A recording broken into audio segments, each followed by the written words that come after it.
ఇది లూకాసు సువార్త 23వ అధ్యాయము 33 నుంచి 43 వరకు 10 వచనాలు.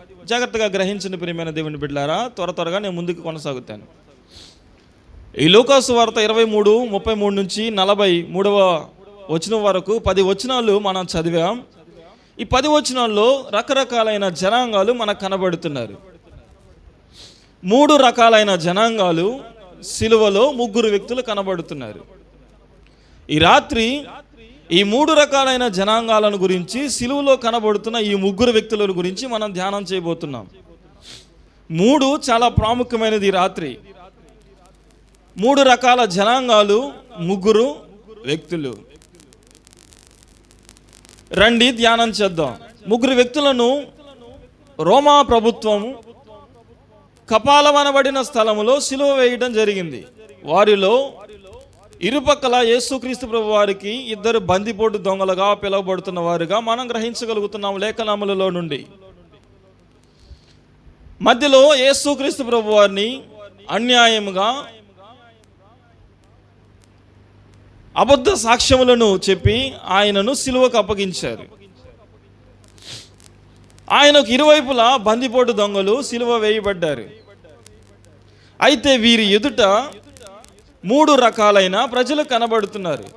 ఒకటి సర్వ సమాజము, అనగా సర్వము ప్రజలందరినీ కూడా కలిపి సర్వ సమాజముగా పిలవగలుగుతాం.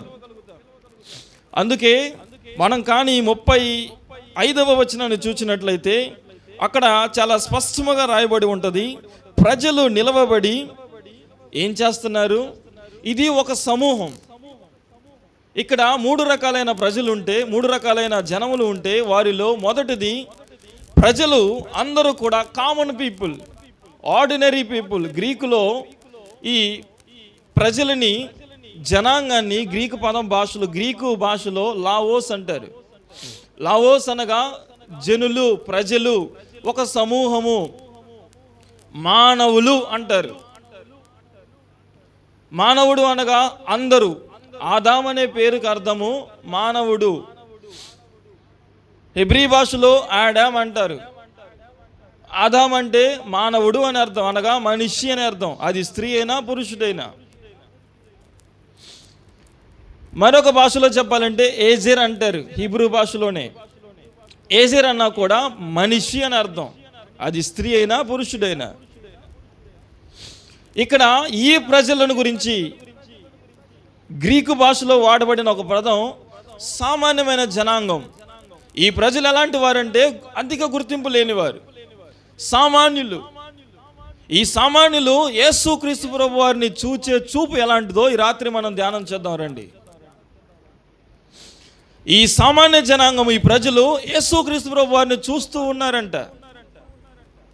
35వ వచనాన్ని మనం కానీ చాలా స్పష్టంగా చూస్తే, ఈ ప్రజలు ఎలాగూ యేసుని చూస్తున్నారంటే, కొంచెం టైం తీసుకొని, కొంచెం సమయం తీసుకొని, కొంచెం ఆ స్థలములో విశ్రాంతి తీసుకుందామని నిలబడి, వారి పనులని పక్కన పెట్టి అదొక పనిగా మార్చుకుని ఆ స్థలంలో నిలబడి చూస్తున్నారు.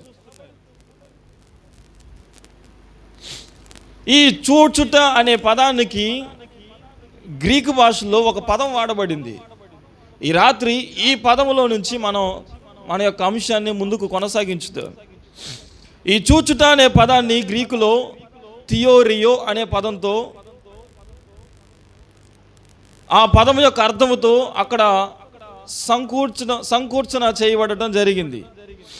థియోరియో అనే పదమునకు అర్థము డిజర్నింగ్ పర్స్పెక్టివ్ అంటారు. అనగా ఏమి జరుగుతుందో, ఏది మంచో ఏది చెడో పరీక్షించే ప్రజలుగా కనబడుతున్నారు. దేవునికి స్తోత్రం. ఈ జనాంగము యొక్క ఆలోచన ఏమిటంటే, నిలవబడి ప్రతి ఒక్కరిని పరీక్షిస్తారు, ప్రతి ఒక్కరిని గమనిస్తారు. ఏది మంచో ఏది చెడో చూచే జనాంగం ఇది. ఈ జనాంగానికి ఉన్న ఒక ఆలోచన, ఒక అలవాటు ఏమిటంటే, ప్రతి ఒక్కరిని బయటికి లాగి, ప్రతి ఒక్కరి చరిత్రను బయటికి లాగి, వారిలో ఉన్న మంచి లక్షణాలు, వారిలో ఉన్న చెడు లక్షణాలు చెప్పే జనాంగం ఇది. వారి చూపులో ఉన్న వారు చూస్తున్న చూపులో ఉన్న అంతరార్థం ఏమిటంటే వారు ఎలాంటి వారో, మంచివారో చెడువారో చూడాలని చూసే చూపు ఇది. ఈ చూపు ఎలాంటిదంటే యేసు వైపు వాళ్ళు చూస్తున్న చూపు, యేసు నిజముగా తప్పు చేశాడా చేయలేదా, ఆయనలో మంచి ఏంటి చెడేమిటి, కేవలము ఇది చరిత్రను బయటికి లాగి మంచి చెడులను బయటపడేసే చూపు ఇది. సహజంగా ఇలాంటి జనాంగాన్ని సమాజంలో మనం చూస్తూ ఉంటాం. ఏం పని పాట లేని వాళ్ళు ఏం చేస్తారు చెప్పండి? దర్జాగా తిని సమాజంలో కూర్చొని ఎవరిని గురించి నైనా మాట్లాడుకుందామని రోజుకు ఒకటి చరిత్ర బయటేస్తారు. ఈరోజు ఎవరన్నా వారి మధ్యలో దొరికారు అంటే వాడి చరిత్ర ఇక బయటపడి అయిపోయినట్టే. అతనిని గురించిన మంచి చెడు గుణగణాలు, లక్షణాలు, ఆచారాలు, అలవాట్లు సమస్తము బజారు పాలు చేస్తారు. ఈ రోమా ప్రభుత్వంలో ఇక్కడ కనబడుతున్న ఈ ప్రజల యొక్క పర్స్పెక్టివ్ ఏమిటంటే, ఈ ప్రజల యొక్క దృక్పథం ఏమిటంటే, ఎవరు మంచో ఎవరు చెడో తెలుసుకోవాలి. ఎవరు మంచో, ఎవరు ఏ కార్యాలు చేసిన వాళ్ళు, మంచి కార్యాలు అయితే మంచివి, చెడు కార్యాలు అయితే చెడు తెలుసుకోవాలని ఆలోచన కలిగిన ప్రజల చూపు ఈ చూపు. చూడండి, చూపు ఒక రకమే కాదు. నవ్వు 4 విధాల ఎలాగూ చేటో ఈ చూపులో కూడా చాలా రకరకాలుగా బైబిల్ యొక్క మర్మముల్లో బయలుపరచడం జరిగింది. అందుకే ఓర చూపు అంటారు, మెడ చాచి చూడడం అంటాడు సామెతల గ్రంథంలో. ఈ చూపులు రకరకాలు. చూడండి, ఈ దినముల్లో మన యొక్క బిడ్డలే కాదు, సమాజంలో మనుషుల యొక్క చూపులను మనం గ్రహించగలుగుతున్నాం. ఒక్కొక్కరి చూపు చూడండి, ఏమిరా దొంకోళ్ళు బట్టి వాళ్ళు చూస్తున్నాం ఎందుకురా నా సైడ్ అంటారు కొంతమంది. ఒక్కొక్కటి చూపు చూడండి, ఏందిరా దొంగోడు చూసినట్టు చూస్తున్నాం అంటారు. చూపులలో రకాలు చూడండి. ఈ ప్రజల యొక్క చూపు ఏమిటంటే, ఈ ప్రజలు యేసు వైపు చూస్తున్నారు, ఈ ప్రజలు సిలువ వైపు చూస్తున్నారు, ఈ ప్రజలు సిలువ వేయబడిన యేసు యొక్క దేహం వైపు చూస్తున్నారు. కానీ వీరి చూపులో ఉన్న పరమార్థం, అంతరార్థం ఏమిటంటే, ఏది మంచో ఏది చెడో బయటకు తీసుకుని రావాలి అంతే. ఇది నొచ్చుకునే స్వభావం కలిగిన గుండె కాదు, ఇది నొచ్చుకొని ఒప్పుకునే స్వభావం కలిగిన గుండె కాదు. ప్రతి ఒక్కరిని బయటకు తీసుకుని రావాలనే ఆలోచన కలిగిన గుండె. నేటి సమాజంలో ఇలాంటి ప్రజలు లేరా? నేటి సమాజంలో ఇలాంటి బిడ్డలు లేరా? అందరినీ బజారు పాలు చేయాలని, అందరి గుట్టు అంతా బజారు పాలు చేయాలని, అందరి భాగోతము బయటపడేయాలని, ప్రతి ఒక్కరిని బజారుకి ఈడవాలని, ప్రతి ఒక్కరిని బజారులో 10 మంది మధ్యలో నిలబెట్టాలని చూసేవాళ్ళు లేరా? ఉన్నారా లేరా? ఉన్నారు. అటువంటి సమాజం మధ్యలో మనం నిలబడి ఉన్నాం. అటువంటి చూపుల మధ్యలో యేసుక్రీస్తు ప్రభువారు నిలబడి ఉన్నాడు సిలువలో. ఈ ప్రజల చూపు ఏది మంచో ఏది చెడో బయటకు తీసుకుని రావాలని. ఇది ఒక గుంపు.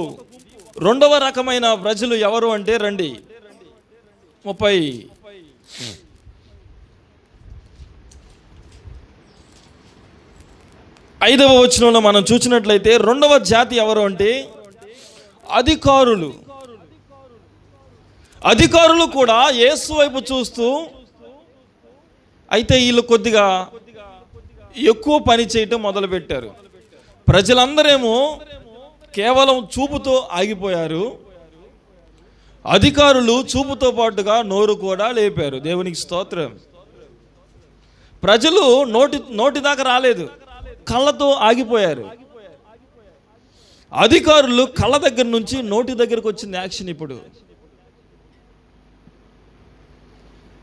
కంటితో చూసేవాడు ఏం చేస్తాడంటే, మనం లేని వాళ్ళంలే, మనకేం కాదులే, మనకంత బలం లేదులే, మనకంత బలగం లేదులే, కేవలం చూసి భయపెడదామని అనేవాడు. నోటి దాకా తీసుకుని వచ్చేవాడు ఎవడంటే, సొంత ఆలోచనలు బట్టి, సొంత బలాన్ని బట్టి, సొంత బలగాన్ని బట్టి నడిచేవాడికి నోరు అదుపులో ఉండదు. దేవునికి స్తోత్రం. నోరు అదుపులో ఉండని వాడు ఎవరు అంటే, స్వబలాన్ని చూసుకున్న వ్యక్తి. సొంత బలాన్ని ఆధారం చేసుకున్న వాడిని చూడండి, ఎప్పుడు వాడి నోరు వాడికి అదుపులో ఉండదు, వాడి నోరు వాడి స్వాధీనంలో ఉండదు. వాడి మాటలు వాడి స్వాధీనంలో ఉండవు. వాడి నోటికి ఎంత మాట వస్తే అంత మాట అనేస్తాడు. వాడి నోటికి ఎంత మాట వస్తే అంత మాట పలికేస్తాడు. ఎదుట ఉన్న వ్యక్తి ఎంతటి వాడు, ఎంత గౌరవం కలిగిన వాడు, ఎలాంటి వాడు, ఏ పరిస్థితుల్లో నుంచి వచ్చిన వాడు, ఎంత అనుభవం కలిగిన వాడు, అది వానికి అనవసరం. స్వబలాన్ని స్వబుద్ధిని ఆధారం చేసుకున్న ప్రతి వాని నోరు వాని మాట వినదు. ఈరోజు ఇలాంటి బిడ్డలు సమాజంలో మనం చూడగలుగుతాం లేరా? ఇలాంటి బిడ్డలు సమాజంలో నేటి దినముల్లో వారి నోటికి ఏది వస్తే అది మాట్లాడేవాళ్ళు లేరా? వారి నోటికి ఎంత మాట వస్తే అంత మాట అనేవాళ్ళు లేరా? ఎదుట నిలబడిన వాడు తండ్రా, తల్లా, కూతురా, అల్లుడా, కొడుక, కోడలా ఏది లేదు. నోటికి ఎంత మాట వచ్చేస్తే అంత మాట. బిడ్డలారా గ్రహించాలి. నోరు నేటి దినముల్లో కుటుంబాలను ఏమి చేస్తుందో తెలుసా? చిన్న భిన్నముగా మార్చేస్తుంది. కారణం ఏమిటంటే మేము గొప్ప, మాదే గొప్ప, మాకున్నదే గొప్ప అనుకోవడం. ఈ అధికారులు చూడండి, ప్రజలు చూపుతో ఆపివేశారు, అధికారులు చూపు దగ్గర నుంచి మాటకు వచ్చారు. ఈ మాటలాడుతూ వాళ్ళు ఒక మాట మాట్లాడుతున్నారు. ఏమని మాట్లాడుతున్నారంటే, నీవు యూదుల రాజువు కదా, నీవు ప్రజలను రక్షించడానికి వచ్చిన రక్షకుడివి కదా, నీవు అంత గొప్పవాడివైతే, నీవే రక్షకుడివైతే నిన్ను నువ్వే రక్షించుకో. దూషణకరమైన మాటలు మాట్లాడుతున్నారు. వీరి మాటలు ఎలాగున్నాయంటే యేసుని దూషించేవిగా ఉన్నాయి. 10 మందిని నడిపించేవి కాదు, కానీ 10 మందిని దేవుని దగ్గర నుంచి త్రోసివేసేవిగా ఉన్నాయి. ఈ మాటల యొక్క ప్రతిఫలం మనం తర్వాత చూస్తాం. ఈ మాటలు ఒక వ్యక్తి జీవితంలో ఎంత నాశనాన్ని తీసుకొని వచ్చాయో తర్వాత రాబోతున్న వచనాల్లో మనం చూడగలుగుతాం. స్వబలముతో, స్వజనముతో, స్వ ఖ్యాతితో, సొంత ఆలోచనతో మాట్లాడిన మాటలు ఎప్పుడైనా నీకు ముప్పును తెచ్చిపెడతాయి. బిడలారా జాగ్రత్త. నోటిలో ఒక మాట మాట్లాడే ముందు ఆలోచించి మాట్లాడు. ఎప్పుడైనా 10 మందిలో నిలబడినప్పుడు ఒక భక్తుడు అంటాడు, when you are alone control your thoughts, but when you are in the midst of the people control your tongue అంటాడు. నీవు ఒంటరిగా ఉన్నప్పుడు నీ ఆలోచనలను అదుపులో పెట్టుకో. నీవు ఒంటరిగా ఉన్నప్పుడు నీ ఆలోచనని కంట్రోల్లో పెట్టుకో. నీవు 10 మందిలో ఉన్నప్పుడు నీ నాలుకను నువ్వు స్వాధీనపరుచుకో అంటాడు. నరము లేని నాలుక కదా ఏదైనా మాట్లాడుతుంది, ఎటైనా తిరుగుతుంది. యాకోబు భక్తుడు అందుకే అంటాడు, ఒకే నోటిలో నుండి శాపవచనమును, అదే నోటిలో నుండి ఆశీర్వచనమును వెలువడుతున్నాయి అంటాడు యాకోబు భక్తుడు 3వ అధ్యాయంలో. ఈ నాలుక శాపవచనం మాట్లాడుతుంది, ఆశీర్వచనము మాట్లాడుతుంది. 2 తలలు కలిగిన నాలుకగా కనబడుతుంది, 2 ఆచారాలు కలిగిన నాలుకగా కనబడుతుంది, 2 విధాలు కలిగిన నాలుక. ద్వంద్వము ఎప్పుడైనా మనిషికి డేంజర్. ద్విమనస్సు, ద్వి ఆలోచన ఎప్పుడైనా మనిషికి అపాయకరమే. ద్వంద్వపూరితమైన ఆలోచనలో నుంచి ఏకాగ్రత, ఏక మనస్సు, ఏక వాక్కు కలిగిన అనుభవంలోకి ప్రతి క్రైస్తవుడు నడిపించబడాలి. దేవునికి స్తోత్రం. ఈ రాత్రి గ్రహించాలి ప్రియమైన దేవుని బిడ్డలారా. ఇలాంటి కూడికల్లో వాక్యం కొంచెం లోతుగా ఉంటుంది, గ్రహించండి. ఈ అధికారులు నోటితో మాట్లాడుతున్న మాటలు ఎలాగున్నాయంటే యేసు క్రీస్తు ప్రభు వారిని దూషించేవిగా ఉన్నాయి. యేసును దూషించే మాటలు ఇవి. 3వ జనాంగం మనం కనపడతారు. ఈ 3వ జనాంగం ఎవరు అంటే 36వ వచనం. అంతటా సైనికులు ఆయన యొద్దకు వచ్చి ఆయనకు చిరకనిచ్చి, చాలండి చూడండి, 3వ జాతి, 3వ గుంపు సైనికుల గుంపు. మొదటిది సామాన్య జనాంగం, ప్రజలు.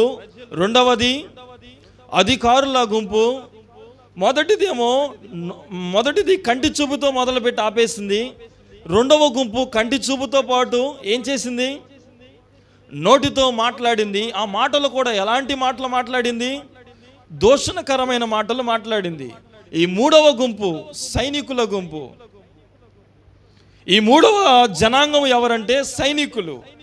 ఈ సైనికులు చూచారు, మాట్లాడారు, మాటలతో పాటు కార్యాన్ని చేతలలో కూడా చూపించారు. గ్రహించండి ప్రియమైన దేవుని బిడ్డలారా, ఈ సైనికులు యేసుక్రీస్తు ప్రభువారిని చూచారు. అధికారులు ఏ మాటలైతే మాట్లాడారో ఆ మాటలన్నీ విన్నారు. సేమ్ అవే మాటలు మాట్లాడారు. ఈ మాటలకు బదులుగా, ఈ మాటలకి ఎడిషనల్గా, అదనముగా వారి చేతి కార్యాన్ని కూడా దానికి కలిపారు. ఏం చేశారో తెలుసా? చేదు చిరకను తీసి, దానిని చేదు స్పాంజిని తీసి ఆయనకి ఇచ్చేశారు. గ్రహించండి ప్రియమైన దేవుని బిడ్డలారా, 3 రకాలైన జనాంగాలు సిలువ ముందు మనకు కనబడుతున్నారు. ముగ్గురు కూడా 3 విధానాల జనాంగాలుగా కనబడుతున్నారు. వీరి అనుభవాలు వేరు, వీరి ఆచారాలు వేరు, వీరి కార్యాలు వేరు, వీరి ఆలోచన విధానాలు కూడా వేరు. మొదటి జనాంగం కేవలం చూపు, వీళ్ళు మంచోళ్ళ చెడ్డోళ్ళ అని చూచే సమాజం. రెండవది, సమాజంలో ఉండే రెండవ గుంపు ఎలాంటి వారంటే చూస్తారు, వీరు మాటల ద్వారా నొప్పిస్తారు. ఈ సమాజంలో ఈ రెండవ రకమైన గుంపు ఏం చేసిద్దంటే మాటల ద్వారా నొప్పించిద్ది, మాటల ద్వారా నొచ్చుకునేటట్లుగా చేస్తుంది. అందుకే యోబు భక్తుడు అంటాడు, మనుషుల మాటల ద్వారా కలుగు నొప్పి నీకు కలగకుండా నేను చేస్తాను అంటాడు. మనుషుని మాటలు మనిషి దేహానికి ఏం చేస్తాయో తెలుసా? నొప్పిని తీసుకొని వచ్చి పెడతాయంట.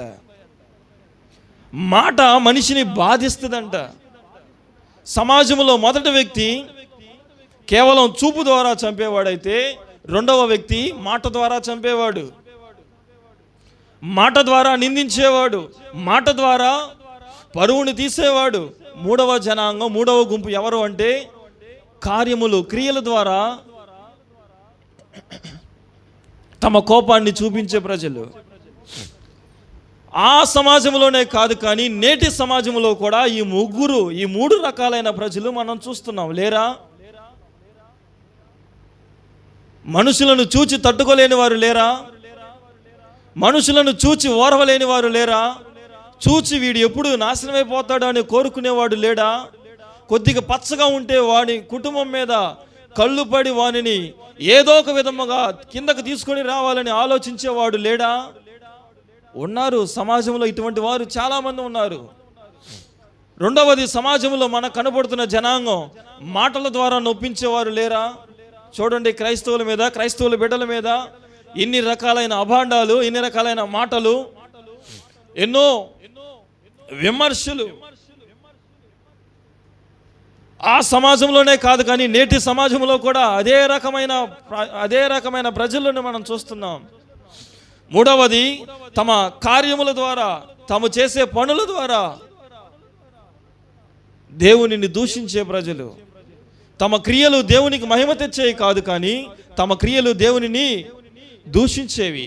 తమ క్రియలు దేవుని నామాన్ని మహిమపరిచేవి కాదు కానీ తమ క్రియలు దేవుని నామముకున్న మహిమను తీసివేసేయి. తమ క్రియలు దేవుని నామాన్ని ఘనత తీసుకొని వచ్చి పెట్టేవి కాదు కానీ తమ క్రియలు దేవుని నామానుకున్న ఘనతను రూపుమాపు లేకుండా చేసేవి. ఇటువంటి బిడ్డలు నేటి సమాజంలో లేరా? ఉన్నారు. అయితే ఇటువంటి జనాంగముల మధ్యలో యేసుక్రీస్తు ప్రభువారికి ఇరువైపులా 2 దొంగలు సిలువ వేయబడ్డారు. సంఘము కూడా యేసు ఏ విధముగా సమాజము ఎదుట, రకరకాల ప్రజల ఎదుట నిలబడ్డాడో సంఘము కూడా ఇటువంటి ప్రజల మధ్యలో నిలబడుతుంది. ఇటువంటి పరిస్థితుల మధ్యలో సంఘము నిలబడాలి. యేసుతో చేర్చబడిన వారు, యేసుతో నడిపింపబడిన వారు, యేసుని వెంబడించాలని వచ్చిన ప్రతి ఒక్కరూ ఇటువంటి పరిస్థితుల మధ్యలో నిలబడతారు. ఇది 100% వాస్తవం.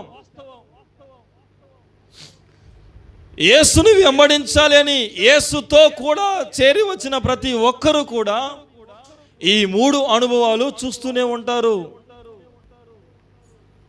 కళ్ళతో నిందింపబడుతూ ఉంటారు, మాటల ద్వారా నిందింపబడుతూ ఉంటారు, సమాజంలో కార్యముల ద్వారా నిందించబడుతూ ఉంటారు. యేసుతో కూడా ఉన్నవారు, యేసుని వెంబడించుచున్నవారు ప్రతి ఒక్కరూ ఇటువంటి సమాజము మధ్యలో నిలబడతారు. ఇది 100% వాస్తవం.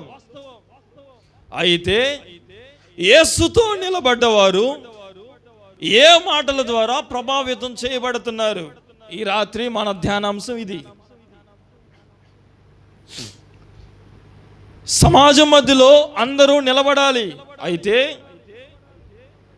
నిలబడ్డ నీవు దేని ద్వారా ప్రభావితం చేయబడుతున్నావు? దేవునికి స్తోత్రం. ఈ రాత్రి మన ధ్యానాంశం ఇది. నీ ప్రభావితం చేసే యొక్క పని ఏమిటి? నీ ప్రభావితం చూపులు చేస్తున్నాయా? లోకపు చూపు నిన్ను ప్రభావితం చేస్తుందా? లేదా లోకస్తుల మాటలు నిన్ను ప్రభావితం చేస్తున్నాయా? లేదా లోకస్తులలో ఉన్న కార్యాలు నిన్ను ప్రభావితం చేస్తున్నాయా?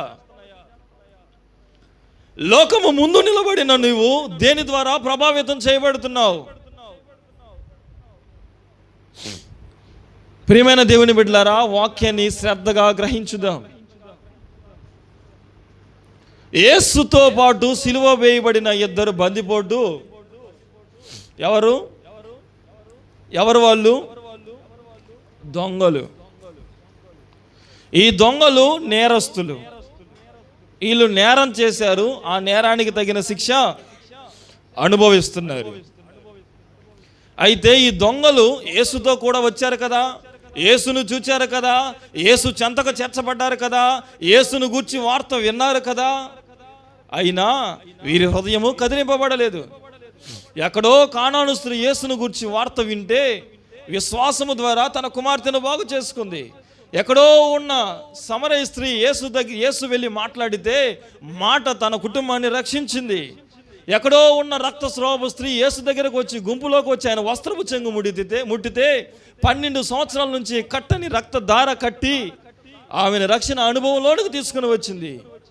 మరి ఈ ఇరువురు యేసుకు సమీపముగా చేరారు కదా, యేసు దగ్గరకు వచ్చారు కదా, యేసు కళ్ళల్లోకి చూడగలిగారు కదా. మరి వీరిలో ఎటువంటి మార్పు కనబడలేదు.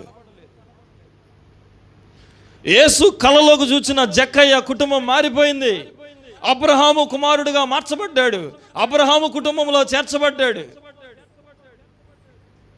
కానీ యేసుతో కూడా ఉండి, యేసుతో కూడా అక్కడ పరిస్థితుల్లో నిలబడి,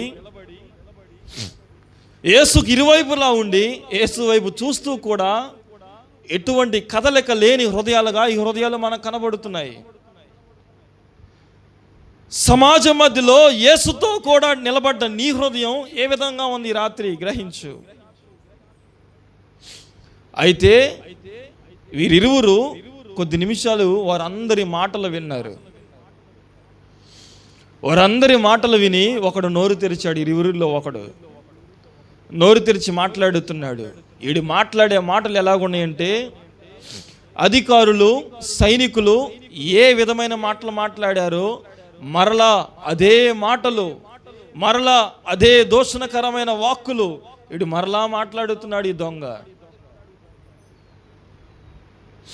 వీడు అప్పటికి అనుభవిస్తుందే శిక్షా విధి, అప్పటికి అనుభవిస్తున్నదే కఠినత్వం, అప్పటికి అనుభవించుచున్నదే భారభరితమైన పని. అయినా వీడికి బుద్ధి లేదు, బుద్ధి రాలేదు.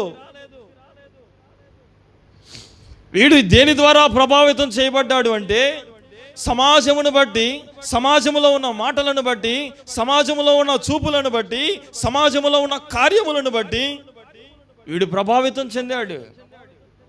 పేరుకు యేసుతో కూడా సిలువ వేయబడ్డాడు, కానీ పేరుకు యేసుతో పాటు ఉన్నాడు, కానీ పేరుకు యేసు నిలబడ్డ స్థానంలో నిలబడ్డాడు. కానీ వీడు దేని ద్వారా ప్రభావితం చేయబడుతున్నాడు అంటే, లోకము ద్వారా, లోక ఆశల ద్వారా, లోక మాటల ద్వారా, లోక కార్యముల ద్వారా. వీడికి దేవుని ఉగ్రత దిగి వచ్చినా కూడా ఇంకా బుద్ధి రాలేదు. నశించబోవలసినంత నాశనత్వం అంతా తన కుటుంబంలో చూస్తున్నా కూడా ఇంకా కళ్ళు తెరుపుడు పడలేదు. దేవుని ఉగ్రత దిగి వచ్చినా కూడా ఇంకా తెలుసుకోలేకపోతున్నాడు. లోకము ఎదుట నిలబడిన సంఘము నేటి దినములలో దేని ద్వారా ప్రభావితం చేయబడుతుంది? లోకము మందిరాలను ప్రభావితం చేస్తుందా? మందిరాలు లోకాన్ని ప్రభావితం చేస్తున్నాయా? మందిరములో ఉన్న దైవత్వము లోకములలోనికి ప్రవేశించుతున్నదా? లేదా లోకములో ఉన్న లౌకికత్వము మందిరాలలోనికి ప్రవేశించుతున్నదా? లోక అలవాట్లు మందిరాలలోనికి వస్తున్నాయా? మందిరంలో ఉన్న అలవాట్లు లోకంలోనికి వెళ్తున్నాయా? ఈ రాత్రి గ్రహించాలి. యేసుతో కూడా ఉండడానికి పిలువబడ్డ నీవు, యేసుతో కూడా నిలవబడడానికి పిలువబడ్డ నీవు దేని ద్వారా ప్రభావితం చేయబడుతున్నావు? లోకపు చూపులు నీలో కనబడుతున్నాయా? లోకపు మాటలు నీలో కనబడుతున్నాయా? లోకపు క్రియలు నీలో కనబడుతున్నాయా? లోకపు అలవాట్లు నీలో కనబడుతున్నాయా? అయితే నువ్వు లోకం ద్వారా ప్రభావితం చేయబడుతున్నావు. యేసుతో కూడా నివసించుచున్నావు, కానీ లోకము నిన్ను ప్రభావితం చేస్తుంది. యేసుతో కూడా నిలబడి ఉన్నావు, కానీ యేసుతో కూడి ఉన్నావు, కానీ లోక ఆశలు నిన్ను ప్రభావితం చేస్తున్నాయి. లోకపు అలవాట్లు నిన్ను ప్రభావితం చేస్తున్నాయి. లోకములో ఉన్న బిడ్డలు ఏ మాటలైతే మాట్లాడుతున్నారో అదే మాట నీ కుటుంబంలో వినపడుతుంది. లోకములో ఉన్న బిడ్డలు ఏ పదాలైతే వాడుతున్నారో అదే పదాలు నీ కుటుంబంలో కనపడుతున్నాయి. లోకములో ఉన్న చూపు ఏ విధముగా ఉన్నదో అదే చూపు నీ కుటుంబంలో నీ బిడ్డల కుటుంబంలో కనబడుతుంది. యేసుతో ఉన్నావు, కానీ యేసులో లేవు. నువ్వు దేవునికి స్తోత్రం. యేసుతో కూడా ఉన్నావు, కానీ యేసులో లేవు. యేసుతో కూడా ఉండడానికి ఇష్టపడుతున్నావు, కానీ యేసుని నీలో ఉంచుకోవడానికి ఇష్టపడటం లేదు. యేసుతో ఉంటున్నావు, కానీ ఇంకా లోకమే నిన్ను ప్రభావితం చేస్తుంది. యేసుతో నిలబడ్డావు, కానీ ఇంకా లోకమే నిన్ను నడిపించుచున్నది. లోక అలవాట్లే నిన్ను నడిపిస్తున్నాయి. లోక ఆలోచనే నిన్ను నడిపిస్తుంది. లోక అలవాట్లు, లోక ఆచారాలే నిన్ను ఇంకా నువ్వు నడిపించుచున్నాయి. ఈ సిలువలో మొట్టమొదటి దొంగ లోకము ద్వారా ప్రభావితం చేయబడిన వాడుగా కనబడుతున్నాడు. అయితే ఇంకొకడు ఉన్నాడు రెండవ వైపు. వాడు మాట్లాడుతున్న మాటలు చూడండి. వాడు చూడండి బిడ్డలారా, ఇంతమంది సమాజం మధ్యలో నిలబడ్డాడు, ఇంతమంది మాటలు విన్నాడు, కానీ అతను మాట్లాడే మాటలు కానీ మనం ఒకసారి ధ్యానం చేసినట్లయితే ఆ మాటల్లో చాలా మర్మం మనకు కనపడుతుంది. 23వ అధ్యాయము 40వ వచనం.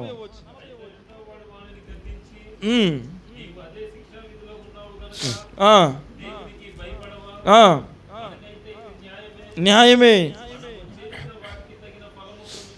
మనము చేసిన వాటికి తగిన ఫలము పొందుచున్నాము, కానీ చాలండి. వీడి మాటలు చూడండి బిడ్డలారా. ఈ దొంగ కూడా మొదటి దొంగ ఏ విధమైన పరిస్థితుల్లో నిలబడ్డాడో అదే విధమైన పరిస్థితుల్లో ఉన్నాడు. మొదటి దొంగకి ఏ విధమైన మాటలు చెవిన పడ్డాయో అదే విధమైన మాటలు చెవిన పడ్డాయి రెండో వాడికి కూడా. మొదటి వాడు ఏ విధమైన కార్యాలు చూశాడో, ఏ విధమైన క్రియలు అనుభవించాడో రెండవ దొంగ కూడా సేమ్ అదే విధమైన పరిస్థితుల్లో నిలబడ్డాడు. కానీ వీరిరువురి మాటలలో వ్యత్యాసం కనబడుతుంది. దేవునికి స్తోత్రం. మొదటి వాడేమో మాట్లాడిన లోకములో నుండి వచ్చిన ప్రతి మాటను బట్టి ప్రభావితం చేయబడ్డాడు. రెండవ వాడేమో యేసు వైపు నుండి మాట్లాడుతున్నాడు. దేవునికి స్తోత్రం. అంతటి సమాజములో యేసు తరపున, యేసు వైపున నుండి మాట్లాడిన వాడు ఎవడు కనపడడు. కానీ ఈ 3 రకాలైన గుంపుల మధ్యలో యేసు తరపున మాట్లాడుతున్నాడు ఈ దొంగ. అది మనకు న్యాయము కాదు, అది మనకైతే న్యాయమే. ఆయనకి ఇది న్యాయము కాదు. ఆయన ఏ తప్పిదము చేయలేదు, ఆయనలో ఏ దోషము లేదు. ఇంతమంది అధికారుల ముందు, ఇంతమంది సైనికుల ముందు, రోమా ప్రభుత్వం ముందు, రోమా సామ్రాజ్యం ముందు యేసు తరపున మాట్లాడుతున్నాడు. ఎంత ధైర్యం ఈ దొంగకు చూడండి. ఏది వీనిని ప్రభావితం చేసింది? దేని ద్వారా ఇతను ప్రభావితం చేయబడ్డాడు? బహుశా నేను అనుకుంటాను, యేసు క్రీస్తు ప్రభువును సిలువ వేస్తున్న సమయంలో ఈడు ఒక్కసారి యేసు కళలోకి చూసుంటాడు. తక్షణమే అతని హృదయం మారిపోయింది, దేవునికి స్తోత్రం. తక్షణమే అతని మనసు మారిపోయింది, దేవునికి స్తోత్రం. అతని చూపు మారిపోయింది, అతని విధానం మారిపోయింది, అతని స్వభావం మారిపోయింది, అతని గుండెలో ఉన్న ఆలోచనలు మారిపోయినాయి. శబాష్ అనిపించుకున్నాడండి.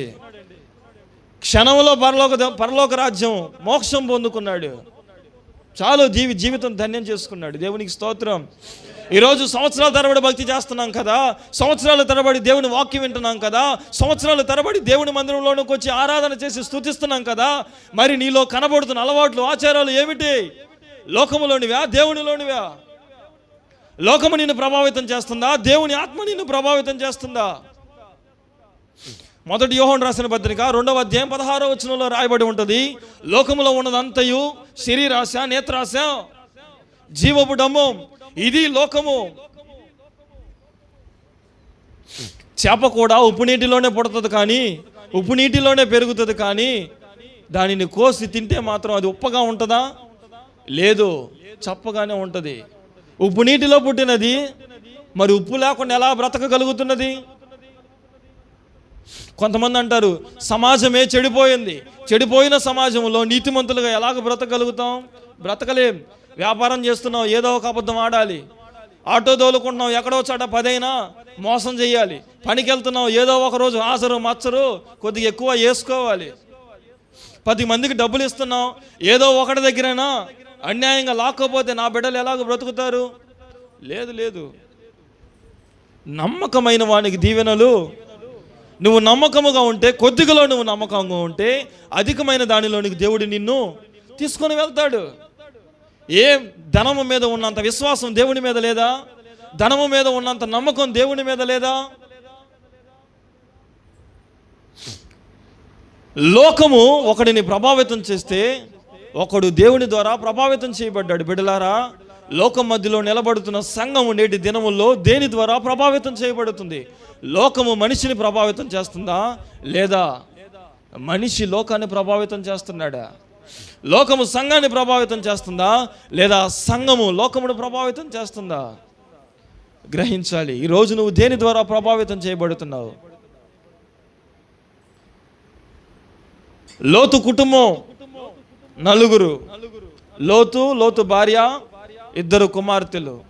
4 ఒకే ఇంటిలో వండుకొని తిన్నారు. 4 ఒకే ఇంట్లో కాపురం ఉన్నారు. 4 ఒకే గ్రామంలో నివసించారు. కానీ 4 రకాలైన మనస్సాక్షులు కలిగి ఉన్నారు. లోతు నీతిమంతుడిగా కనపడితే, లోతు భార్య వెనక్కి తిరిగేదిగా కనపడింది. పురుషులందరూ మరణించారని విన్న లోతు కుమార్తెలు తండ్రితో కూడా సాంగత్యము చేయడానికి వెనుకాడని పరిస్థితుల్లో ఉన్న అలవాట్లు కడిగిన వాడిగా కనపడుతున్నారు. ఒకే కుటుంబంలో ఉన్నారు, 4 విధాలైన మనస్సాక్షులు. కుటుంబం చిన్న భిన్నముగా మారిపోయింది. లోతు కుటుంబం సొదొమ గొమొర్రాలో ఉన్నంత వరకే ఒక కుటుంబముగా కనబడింది. ఎప్పుడైతే లోతు కుటుంబం సొదొమ గొమొర్రా దాటి వచ్చిందో, లోతు కుటుంబం 4 ముక్కలుగా మారిపోయింది. లోతు ఒక జాతిగా మారిపోయాడు. భార్య ఉపస్తంభంగా మారిపోయింది. కుమార్తెలు అమాలేకీయులుగా, అమ్మోనీయులుగా మార్చబడ్డారు. అమ్మోనీయులుగా, మోయాబీలుగా మార్చబడ్డారు. లోతు జనాంగం ఏమైపోయింది? లోతు వంశావళి ఏమైపోయింది? లోతు పేరు ఏమైపోయింది? లోతు ఇంటి పేరు ఎటుపోయింది? బిడ్డలారా, కుటుంబములో 4 విధాలైన మనస్సాక్షులు కలిగిన వారుగా ఉంటే కుటుంబ పరిస్థితులు ఈ విధముగా మారిపోతాయి. చివరికి కుటుంబములో భర్త ఒక మాట చెప్తే భార్య కూడా అదే మాట మీద నిలబడగలగాలి, అప్పుడే కుటుంబం నడిచిద్ది. భర్త తూర్పు అంటే భార్య పడమడనిందంటే ఆ కుటుంబం 2 ముక్కలు అయిపోయింది. దాంట్లో నో డౌట్ ఎట్ ఆల్.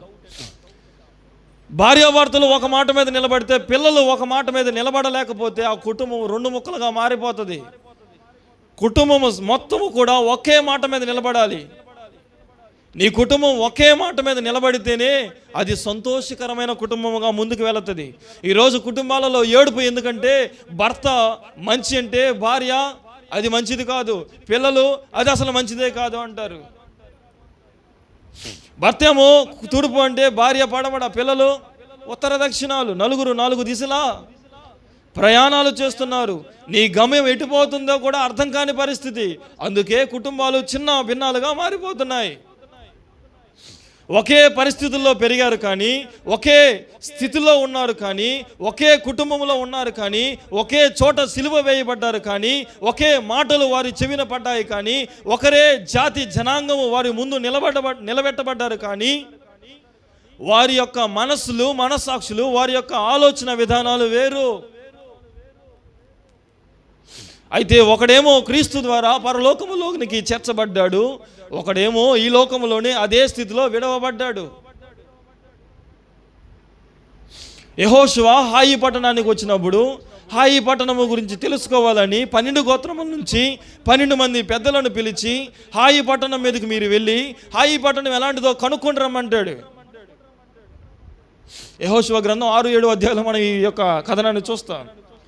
అయితే ఈ 10 గోత్రాల ప్రజలు they bought the statistics of the mistakes, wrong స్టాటిస్టిక్స్ని తీసుకొచ్చారు. తప్పుడు లెక్కలను, తప్పుడు సమాచారాన్ని తీసుకొచ్చారు. 2 మాత్రమే సరైన సమాచారాన్ని పట్టుకొచ్చారు. దేవునికి స్తోత్రం. ఒకే దైవజనుని కింద పెంచబడ్డారు, ఒకే నాయకుడి కింద పెంచబడ్డారు, ఒకే నాయకుడి కింద నడిపింపబడుతున్నారు, ఒకే దైవజనుని కింద ప్రతి దినము కూడా పెంచబడుతున్నారు. ఆ దైవజనుని ద్వారానే భోజనము అందించబడుతున్నారు. కానీ వారి మనసులు, మనస్సాక్షులు చూడండి వేరువేరుగా ఉన్నాయి. అయితే మంచి సమాచారం తెచ్చిన వారిని దేవుడు గొప్ప చేశాడు. చివరికి తప్పుడు సమాచారాన్ని తెచ్చిన వాడిని, తప్పుడు సమాచారాన్ని తెచ్చిన వాడిని దానితోనే అంతమొందించాడు. బిడ్డ, ఈ రాత్రి గ్రహించు. ఒక సంఘములోనే ఉన్నాం, ఒక దైవజనుని కిందే ఉన్నాం, ఒక దేవుని కిందే ఉన్నాం. ఈ రాత్రి ఒకే ఆలోచన కలిగిన వారముగా మనం ఉన్నామా? కొందరేమో లోకం ద్వారా ప్రభావితం చేయబడుతున్నారు, కొందరేమో మనుషుల ద్వారా ప్రభావితం చేయబడుతున్నారు, కొందరేమో సినిమాల ద్వారా ప్రభావితం చేయబడుతున్నారు, కొందరేమో సినీ యాక్టర్ల ద్వారా ప్రభావితం చేయబడుతున్నారు, కొందరేమో యేసు వైపు నడుచుచున్నాడు. దేవునికి స్తోత్రం. బిడ్డ, లోకము ద్వారా ప్రభావితం చేయబడితే లోకములో విడిచిపెట్టబడతావు. లోకము నీలో కనబడితే లోకములోనే కనుమరుగైపోతావు. లోకపు అలవాట్లు కలిగిన వాడిగా, లోకపు ఆలోచన కలిగిన వాడిగా నువ్వు కనబడితే లోకములోనే వదిలిపెట్టబడతావు. ఇది నేను చెబుతున్న సత్యము కాదు, బైబిల్ మాట్లాడుతున్న వాస్తవం. 2 దొంగలను చూడండి. ఒకడు లోకము ద్వారా ప్రభావితం చేయబడి లోకములోనే విడిచిపెట్టబడ్డాడు, ఒకడు దేవుని ద్వారా ప్రభావితం చేయబడి దేవునితో కూడా పరదేశంలోనికి చేర్చబడ్డాడు. ఈరోజు నువ్వు దేని ద్వారా ప్రభావితం చేయబడతావో దానిలో ప్రవేశిస్తావు. హృదయము నిండి ఉన్న దానిని బట్టి, కొద్దిగా మీరు నోరు తెరిచి మాట్లాడాలి. హృదయము నిండి ఉన్న దానిని బట్టి, బిడ్డలారా చెప్తారా? డాషులు పూర్తి చేయండి, ఫిల్ ఇన్ ద బ్లాంక్స్ని. పరీక్షలు వస్తున్నాయి, నేర్చుకోబోదు ఎట్లాగా. హృదయము నిండి ఉన్న దానిని బట్టి నోరు ఏం చేసిద్ది? చెప్పండి గట్టిగా. హృదయము నిండి ఉన్న దానిని బట్టి చెప్పండి అమ్మా, నా తర్వాత చెప్పండి. హృదయము నిండి ఉన్న దానిని బట్టి నోరు మాట్లాడుతుంది. Face is the index of the mind అంటారు. ఏదైతే మనసులో ఉందో అది నీ ముఖంలో, మీ ముఖ కవలికల ద్వారా బయటకు ప్రదర్శించబడుతుంది. ఈరోజు నువ్వు దేని ద్వారా ప్రభావితం చేయబడుతున్నావో గ్రహించుకోవాలంటే నీ అలవాట్లు చూసుకో, నీ ఆలోచన చూసుకో, నీ యొక్క విధానము చూసుకో, నీ యొక్క ఆచారము చూసుకో, నీకు అర్థమైపోద్ది దేని ద్వారా నువ్వు ప్రభావితం చేయబడుతున్నావో. బిడ్డలారా గ్రహించాలి. లోకము నీలో కనబడితే లోకములో విడిచిపెట్టబడతావు. దొంగ లోకము ద్వారా, లోక మాటల ద్వారా ఎలాగో ప్రభావితం చేయబడి వదిలిపెట్టబడ్డాడో అదే పరిస్థితి అందరికీ సంప్రాప్తమవుతుంది, అందరికీ అదే ప్రాప్తించబడుతుంది. లోక మాటలు, లోక ఆలోచనలు, లోక క్రియలు, లోక కార్యములు, లోక పనులు నీలో కనబడితే లోకములోనే నువ్వు కలిసిపోతావు. అందులో మరి ఏ సందేహము లేదు. దేవుని కార్యాలు, దేవుని మాటలు నీలో కనబడితే దేవునితో కూడా పరదేశంలో నువ్వు ఏకం చేయబడతావు. దేవునికి స్తోత్రం. ఈరోజు నువ్వు ఏ జాబితాలో కనబడుతున్నావు? లోకము ద్వారా ప్రభావితం చేయబడిన ఒక దొంగలాగా నువ్వు కనబడుతున్నావా? వారందరి ద్వారా ప్రభావితం చేయబడకుండా అందరికీ వేరుగా క్రీస్తుతో కూడా నిలబడటానికి, క్రీస్తు తరపున మాట్లాడడానికి మాట్లాడిన దేవుడి ద్వారా ప్రభావితం చేయబడిన రెండవ దొంగ జాబితాలో నువ్వు కనబడుతున్నావా? ఏ జాబితాలో కనబడితే ఆ జాబితాలో విడిచిపెట్టబడతావు. దేవుని జాబితాలో కనబడితే దేవుని జాబితాలోకి చేర్చబడతావు. లోక జాబితాలో కనబడితే లోక జాబితాలో చేర్చబడతావు. బిడ్డలారా, గ్రహించాలి. ఈ రాత్రి లోకం మనలో కనపడకూడదు, కానీ దేవుని క్రియలు, దేవుని కార్యాలు మనలో కనపడాలి. లోకపు ఆలోచన, లోకపు మాటలు మనలో కనపడకూడదు, కానీ దేవుని ఆలోచన, దేవుని మాటలు మనలో కనపడాలి. లోకములో ఉన్నవారు ఎన్నో మాట్లాడుతారు, కానీ దేవునిలో ఉన్న మనం మాట్లాడలేము. ఎందుకంటే మనకు ఒక న్యాయమూర్తి ఉన్నాడు. ఆయన సమస్తము చూసుకుంటాడు. దేవునికి స్తోత్రం. బైబిల్ గ్రంథం మాట్లాడుతుంది, మౌనిగా ఉండేవాడు మహాజ్ఞాని, మౌనముగా ఉండేవాడి పక్షాన న్యాయము తీర్చువాడు ఆయనే అని అపోస్తులైన పౌలు రోమాపత్రిక ద్వారా మాట్లాడుతాడు. ఈరోజు నీకు ఏ సపోర్ట్ లేదని నువ్వు బాధపడాల్సిన అవసరం లేదు. నీకు ఏ అండా లేదని నువ్వు బాధపడాల్సిన అవసరం లేదు. క్రీస్తును నువ్వు ఆధారం చేసుకొని క్రీస్తును పోలి నువ్వు నడవగలిగితే అందరూ పొందుకోలేనిది, అందరూ కొనుక్కొచ్చుకోలేనిది పరదేశు నీ సొంతం అవుతుంది. దేవునికి స్తోత్రం. లోకము ద్వారా ప్రభావితం చేయబడే బిడ్డలుగా కాక దేవుని ద్వారా ప్రభావితం చేయబడే వారిగా మనమందరము మారుదుము గాక. దేవుడి మాటలు దీవించును గాక. ఆమేన్. ప్రార్థన. అందరం కూడా కన్నులను మూసుకుందాం. ఒక 2 నిమిషాలు ప్రార్థన చేద్దాం. ప్రతి ఒక్కరు కూడా ప్రార్థన చేద్దాం. పరిశుద్ధుడైన దేవా నీకు స్తోత్రం. అందరం కూడా మా వీలైతే